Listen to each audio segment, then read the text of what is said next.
Today is Thursday, October 15. My name is Pastor Michael, and this is Wilderness Wanderings.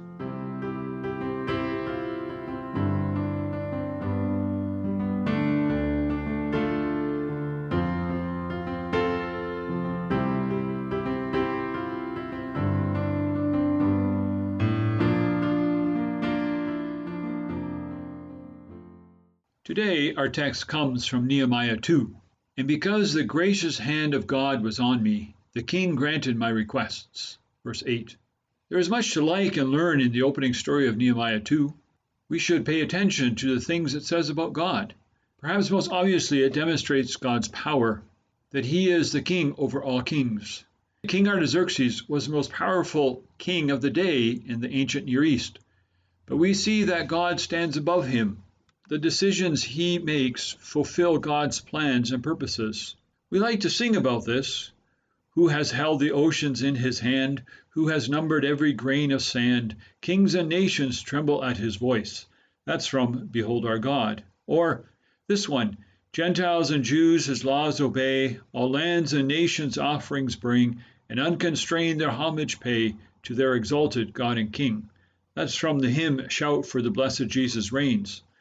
These lyrics are derived from such stories. The passage also illustrates God's presence with his people in the midst of the turbulence of life. When Nehemiah perceived that he might be in danger, his emotions and his adrenaline were running high. As Pastor Anthony said yesterday, the king could see his distress, and that was dangerous. God was aware of Nehemiah's situation and responded.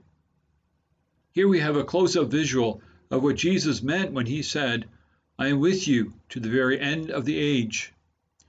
We should also pay attention to Nehemiah's commitment to God's plan. He understood what God was doing, and his response in the middle of this crisis showed his dedication to it. He trusted that God would bring it about. Likewise, we need to think carefully about God's revealed plans for the world and what he wants to accomplish in it. When we are making plans for our own lives, we ought to begin by leaning into God's purposes so that we can be personally involved in them. Then, when difficult and frightening circumstances arise, we will be more likely to move in the best direction. Christians today like to say that an event has been bathed in prayer. I think this story gives us some insight into what that might mean.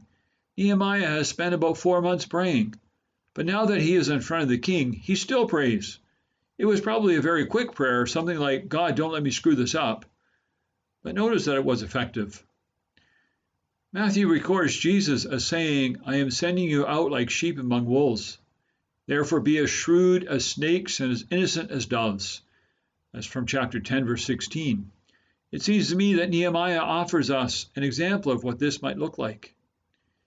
We should learn from the tact and respect Nehemiah displayed.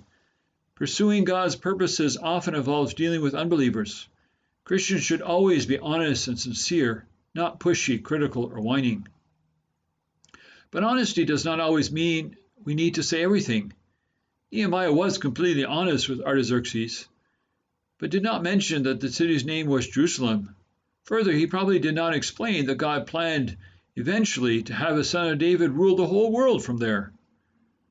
God's people are not to deceive, but they are to use good judgment about what information to share and when to share it. Shrewd as snakes and as innocent as doves. The story shows the depth of Nehemiah's commitment and how that shaped his thoughts, behavior, and speech. As he acted in faith, God brought good results beyond what he could have foreseen. What conclusion should we draw? Here's a tagline I came across. Align your desires with God's intentions. Amazing things will happen. It's a great tagline for a VBS or Sunday school curriculum. It's also very misleading.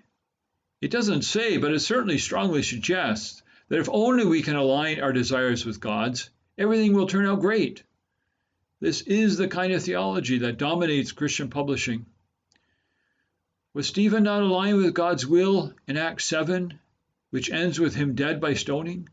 Was the Apostle Paul not aligned with God when he was shipwrecked and lashed several times? Was Jesus not aligned with God's will when he was crucified? All three were very much in line with God's will, yet bad things happened to them.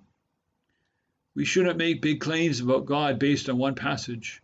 We need to read the whole Bible. Then we will see that God's purposes will be accomplished. Sometimes His people will suffer, even when they are fully within His will. But that is a true test of discipleship, isn't it? Are we willing to suffer for our God?